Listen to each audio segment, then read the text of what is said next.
Hello all, welcome back to 20 Minute Tabletop. I'm delighted to be rejoined by my co-host Kev in this episode, as it's been ages since we've had a catch-up. Are you right, Kev? I'm very well, Tom. There has been a few podcasts in the pipe since we last spoke, hasn't there? You can say... In the pipe. A podcast in the bush is worth doing the pipe, Tom. Oh, wonderful. Yeah. Anyway, so as you can see, Kev and I haven't had a chat for some time, and so it's really nice. And already I'm enjoying myself in your company, Kev. It's lovely to have you back here with me. Anyway, today we're going to be visiting the world of Little Alchemists. It's a new release by Czech Games Edition. So for once, Kev and I won't be delving into the dusty annals of board gaming, but we'll be visiting something that has just graced the shelves in 2024. Can you imagine that, Kev? Modern board game. That is a novelty. Yeah, I've seen some images online. It seems to be all around Instagram at the moment. Like every influencer and the dog are looking at Little Alchemists. And you too, Tom.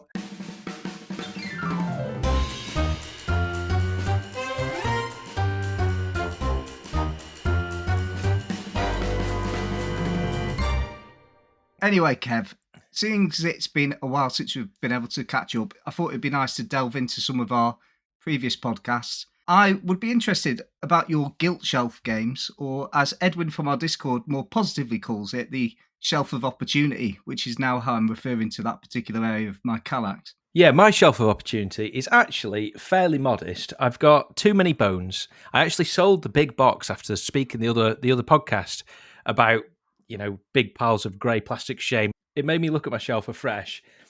And yeah, so the big box of Too Many Bones went, and I kept Undertow, and along with it, a couple of character expansions. But my board gaming shelf is pretty lean, actually. There's not a lot that I haven't played too much, to be honest with you. Miniatures wise, it's a different kettle of fish at the moment. I've got a good couple of gangs of Carnivali. Plus, I recently bought the new Kill Team box, and I haven't assembled a single model from it yet. So, yeah, the shelf of opportunity is definitely a factor in my life, Tom. Yeah, I mean, it's interesting, really. Today, and I never do this, Kev, today I put for sale 15 board games, and not one of those games did I mention on the Guilt Shelf games.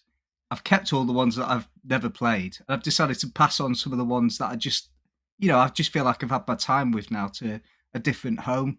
So I'm looking forward to the space coming back, and at least then the games can hide inside the Kallax rather than be stacked on top of it, the ones I haven't played yet.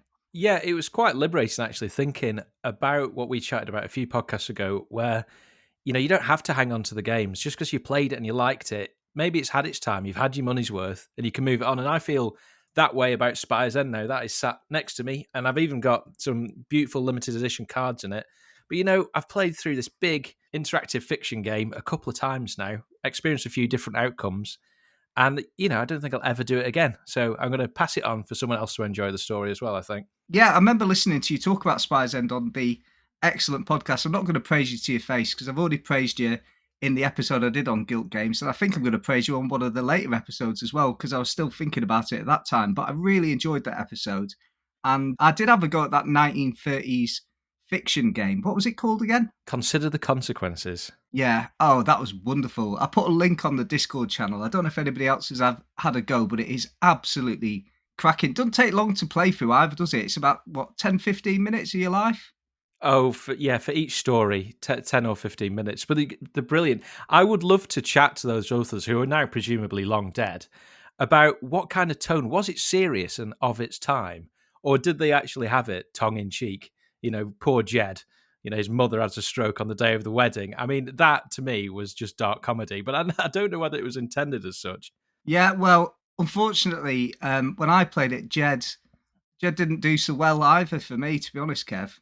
I got him married to, is it Helen, one of the other characters? Oh, yes. Yeah, so it was all going very well. And this is a little bit I noted down for the story, he had almost stopped drinking after his marriage. Almost. Then he fled from the harsh realities of life into the splendid fantasies of drink, as we all do from time to time. And he lost his job, spent a few months unemployed, and then got a job as a automobile salesman.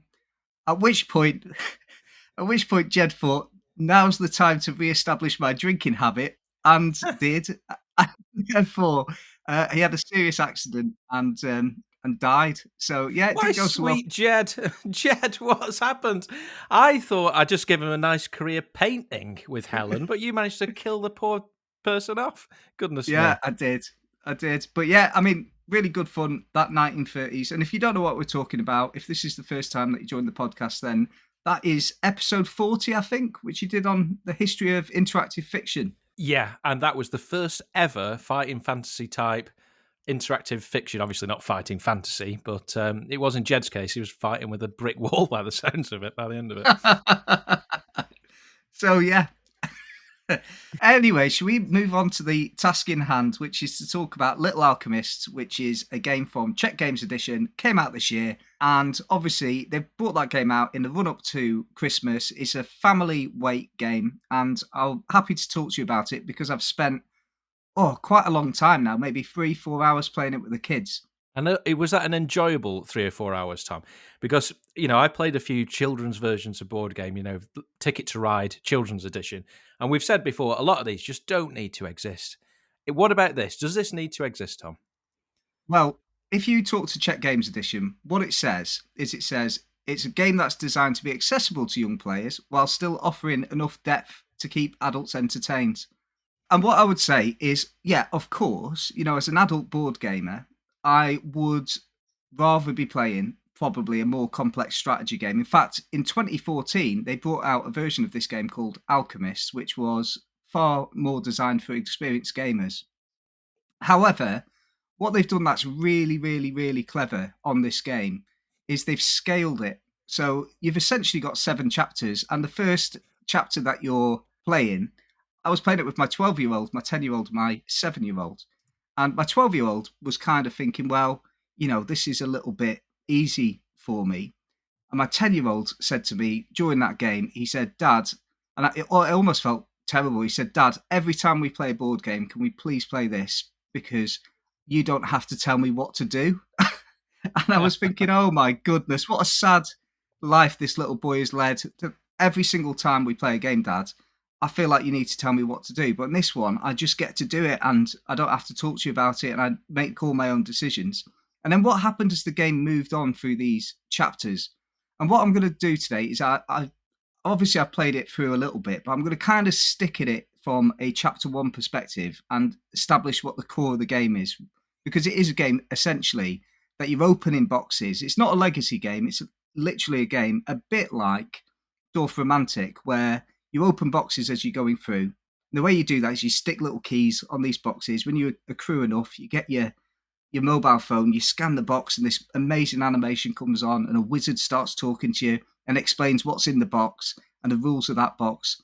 And so what I'm going to do is, rather than spoiling any of that, I'll just kind of stick with the very start of the game, sort of the level 1 and what the core gameplay is. But it really did strike me that it was the first time in a long time that I played a game with the kids that was designed for their level.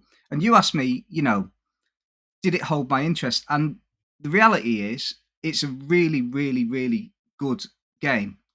And for lots of reasons, it plays really quickly, but also it's got a little bit of haptic feedback that works for adults or kids. And I suppose I'll go into that when you sort of talk about the gameplay mechanics. But like in a first-person shooter where you're shooting things over and over and over again, and it's quite a repetitive gameplay that you're doing, but it feels really good nonetheless. The game has also got things built into it that you do over and over again, but every time you do it, you get this little run of endorphins, and that's the same whether you're a kid or whether you're an adult. So it does work on both levels. So, Tom, I know next to nothing about this other than a few social media posts. And aside from the artwork, which, looks really accessible, child-friendly artwork, but still beautiful nonetheless, and the title, Little Alchemist, I'm guessing theme-wise, you're in an alchemist shop, you're concocting all kinds of potions. What's kind of the basic vibe of this game? What are you trying to do? Essentially, and this is from the rulebook actually, it's like running a lemonade stand, but the lemonade is magic, essentially. That's the game. So you're selling magic to customers, selling potions, and the winning mechanic in the game is the most money at the end of the rounds wins that particular round. But the theme underlying that is you're a group of kids, you and your cousins, you're spending your summer in your grandpa's house, and then you visit a really dark cellar on a dare. The naughty cousin says, let's go down there. And there's when you're actually watching the app, it turns it into a Scooby Doo style cartoon. So you're actually watching this. One of the mistakes I made really was I read the rule book when I went sat down to play it with the kids. And there was absolutely no need to do that because when you start the app up, you can put the app up like a TV screen. It turns it into a story. You've got little animations, and all the way through the tutorial, we've got this little animated wizard style guy talking about what happens. And when I turned that off after the rules explanation, everybody was able to crack on straight away. So essentially, you go down into this cellar, you find out the grandfather was an alchemist, and you kind of nick all the stuff, and then you start messing around making potions and trying to sell them to customers. That's essentially the flavor of the game. Yeah, I absolutely love that. Open the box and learn as you go. Very much as they did with Jaws of the Lion, I think. I think that was one of the best tutorials I've ever had. And Buttons and Bugs actually used the Gloomhaven micro, not expansion, standalone version of Gloomhaven.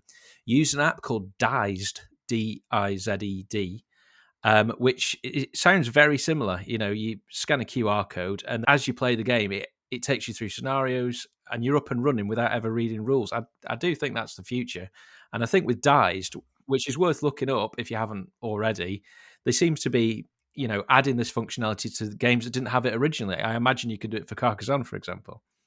Will you put the link in the show notes? Because I've not heard of that, Kev. Yeah, absolutely. It's really good. So yeah, it's interesting because I've been accidentally playing quite a few games with apps recently. So I've been playing Search for Planet X as well, which I've recorded a podcast on to go out in the next couple of weeks. And it does feel like they missed a trick there, really, because you've got the app going. Why not have video footage, and why not explain the rules in the app in a interactive way so you don't have to nip out the app and go to Rodney Smith for 20 minutes talking about it on YouTube. Just do it all through the app. And possibly because the game's a little bit simpler, Little Alchemists, they felt they could do that in the 3-4 minutes in that first round. But it did work really well. And actually, the narrative element of it captured the kids' attention. It kind of brought them into the story world. And that was Yeah, great as well. yeah, I can imagine that works really well with a children's game. But to play devil's advocate, I mean, the reason why I play tabletop games is to get away from screens. And I'm always really nervous about buying a title that requires you to use an app. And I think I've stayed away from, is it Mansions of Madness that requires a screen? Yeah, and do you know what, Kev? Funnily enough, I bought that game this very week. I found it on Facebook Marketplace, and I haven't yet played it, but I will be playing it the next week or so. But I must say, it looks fantastic. Components-wise, it looks incredible. So I'll let you know. I'll feed back to you on that one. Yeah, so my opinion of in-game apps is not based on any experience, just of pure prejudice, basically, that I just don't like the idea of it. And I think I really ought to try it to kind of test that theory. But how's it work in Little Alchemist? You've got, it's not just a tutorial as it was with Buttons and Bugs. I didn't have to use that Dized app. I could have just read the manual. They're very traditional. But in this, it sounds like it's not just tutorial. It's actually part of the game, and you're scanning components in the game. Yeah. So it's quite simple, really. Everybody starts the game with a screen, and you get a number of ingredients. So when I say ingredients, at the start of the game, the ingredients that are available are frogs, fern, chicken feet, scorpions, feathers, mandrake roots, the essential magic potion style ingredients. And what you'll do on any turn that you get is you'll place two of these ingredients, you'll pick them up so they're actually slotted into a mechanism in your screen in front of you. And then you grab the mobile phone and you will pull the mobile phone out, a bit like you do in a weekly shop in a supermarket, and it will go ping, it will picture the two ingredients, and then an animation will kind of swirl around on the screen. And suddenly you'll discover that you've mixed a chicken's foot with a feather. And as a result of that, you'll have made a fire potion. And what you do then is you pick out a little fire potion and you take it and you put it on this triangular tracker in front of you. So what I haven't explained is it's a deduction game at its heart. You're trying to work out how these ingredients, what they will make, because eventually customers will come to a shop and say, I want a fire potion, or I want a luck potion, or a flying potion. And you have to work these things out quickly in order to be able to deliver that so that you can actually make them. And that's in level 1. Now, obviously, as the game scales on, there's more things you can make. There's more ingredients, lots of different levels of complexity. At the start, each ingredient that you have can only make two types of potion. So a frog could make a luck potion and a flying potion, but later on in the game, they'll be able to make different types of potions slightly more, which makes the logic problem a little bit harder. But the actual process is I pass the mobile phone to my son to answer your question directly. He holds it up in front of his screen, waits for the two ingredients to be made, and then it swirls into potion. He goes, "Yes, I've made a fire potion." You pass him a fire potion, and then the phone gets moved on to the next person. So around the table time, it's not taking very long. But that's the bit I was talking about in terms of, like playing Halo or a first person shooter. It's that experience of holding it up, not knowing what you're going to make. Oh, you've made the potion that the person needed. Yes, that's amazing. Nobody else knows how to do it. And then you can pass the phone along. And does that app require internet connectivity, or is once you've No, downloaded it, it is offline? it's offline once you've Oh, downloaded that's it. good. And what you can Yeah. do as well with it, which is interesting, is you can share a code out to everybody else. So if you want, if you're playing with numerous adults or numerous mobile phones, people can have their own devices. Okay, because that is an instance where I imagine even the slightest delay, we're talking like 2 or 3 seconds in trying to focus the camera to scan the widgets, would really detract from the gameplay. But it sounds like it's pretty seamless. Well, yeah, it is. I mean, I think my youngest son sometimes takes a little bit longer than the older two, but not within levels of it being annoying. I think he's just spoon-handed. It's the issue. you know, it's he'll listen back to this at some point as well, which is a shame. But yeah, Poor I mean, he little, takes a yeah, little poor little spooner. Edward Spoonhands. But yeah, I mean, yeah, it's not a distraction. I understand. I feel the same way.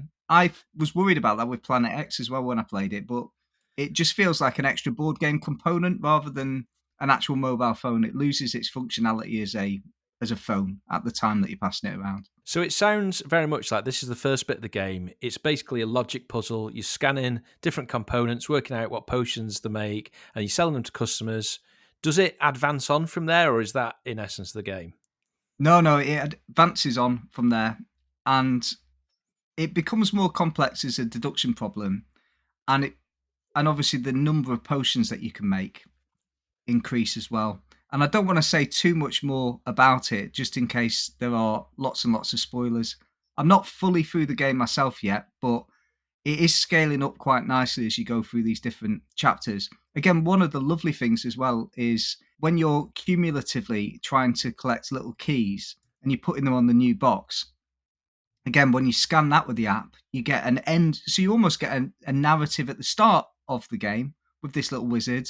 But when you do open a new box, you get revisited by that same guy saying, "Oh, look what you found here now. You found these different potions." And it has definitely for the kids that feeling of one more turn, please, because now we can do this that we couldn't do before. And before you know it, it becomes relatively complex as a game. I'd be really interested to see where it gets to by the time I've gone all the way through to chapter 7. So it sounds like with the different chapters, you're actually revisiting these in different play sessions. So, you'll play the game once, you'll be on chapter 1, and then next week you're going to play it with the kids. You're on chapter 2 or 3 or whatever. Am I understanding that right? Yeah, you can blast through the first couple of chapters fairly quickly, but by the time you're getting up to chapter 3, you're going to have to collect a lot of keys and really familiarize yourself with those mechanics. I'm not entirely sure how long it would take to get to the end of the game. The one thing I would say about it, though, like I said, is the kids are asking to play it, and I keep on saying, look, but here's Twilight Imperium, and they say, no, can we play Little Alchemists again, please, with the, where we can make our little potions and live a childhood that we're supposed to live. No, it sounds good, and you've got honestly, if one of the kids is asking to play board games, you've just got to embrace that, haven't you? Now, with it being a chapter-based thing, and you've actually said it's not legacy, that was going to be one of my questions. Is there lots of replayability, do you think? Or once you've completed the 7 chapters, is that it done? Are you moving it on? I don't know, to be honest, Kev. I'd have to get to the end point of that game. I think, with all these games, there's a game that I played, Zombie Kids Evolution, that we've talked about in previous episodes, and very, very much the case of that game was the narrative element, the opening boxes. Obviously, as soon as those things have gone, there is an element of the game that is going to lose its appeal. So, did we continue playing Zombie Kids Evolution after we'd finished it? No, we didn't. That was the end of it. But to be honest with you, we started this podcast, didn't we, talking about the fact that there's games you can play and you can feel like you've had your money's worth and it's okay. And I think the amount of hours you'd get out of Little Alchemist before you got to that point, you probably would feel that what you'd put into it cost wise, you'd certainly got back in terms of time and enjoyment. And it's a proper, what it felt like to me was a proper family game from 2024. It felt like modern board gaming. This interplay between an app and the cardboard felt, well, it just felt extremely modern as a board game. Yeah, it's nice that this accessibility is really prevalent in the world of board games. I know, to bring it back to my pet topic of miniatures games, we were actually chatting to some people at my local gaming club, and you look around, and the average age must be getting to like mid-30s now. There's very few teenagers. Games Workshop products are really expensive. And there's a brilliant guy on Instagram, Old Hammer, and his account, he's put over 1,000 posts out of just taking photos of old white dwarfs. So the magazine, obviously, not the entity. And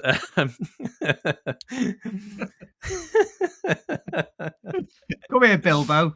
yeah. So yeah, and when you look in the back of like a 1993 White Dwarf, there's an advert for the Games Workshop, and around the table is seriously like 20 kids from 12 to 17.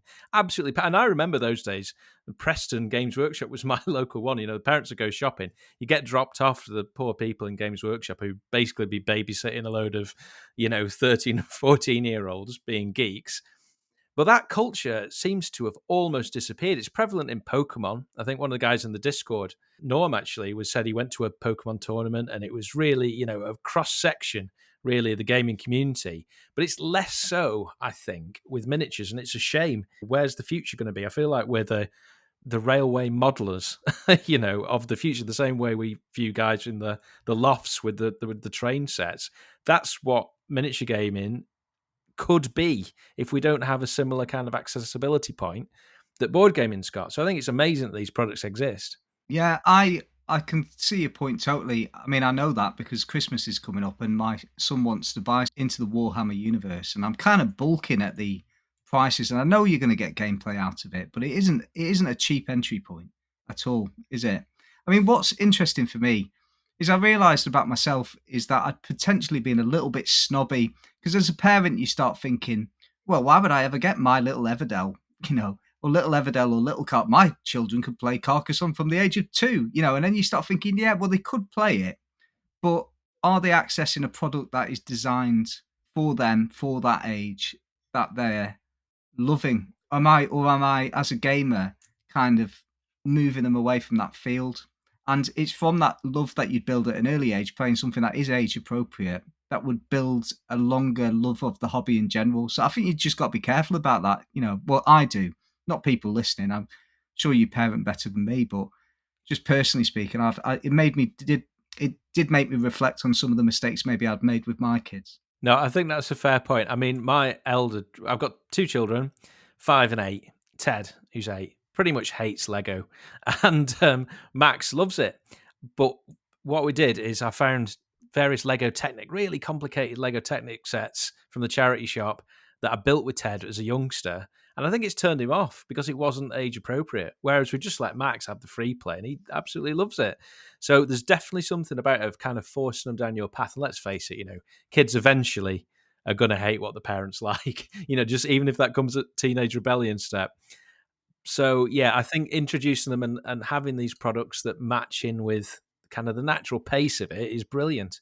What I'll do, Kev, is as soon as my kids, and maybe when we do reach that 7th chapter, as it were, and have had a good fill of the game, I'll make sure I post it up to you so you can have a try with your kids, because it'll be interesting to see whether they engage with it as well as mine did as a board gaming experience. Yeah, I would love that, Tom. I'd really love to give it a go. So we probably need to wrap up about now. So, Kev, I'm going to pass over to you to say your fond farewells to the listeners today. Yeah, thanks for listening, everyone. It was a really interesting journey into Little Alchemists and that of the world of child-friendly board games. So one of the ways you can talk to us and other members of the community is via our Discord server, and that has had a real explosion of growth recently. Loads of new people coming in, chatting to us, showing the pictures of the various projects that they're working on at the moment. So we would love you to join that. Yeah, just welcoming Full Throttle and Anders, who've joined the Discord this week. It's really lovely to have you there.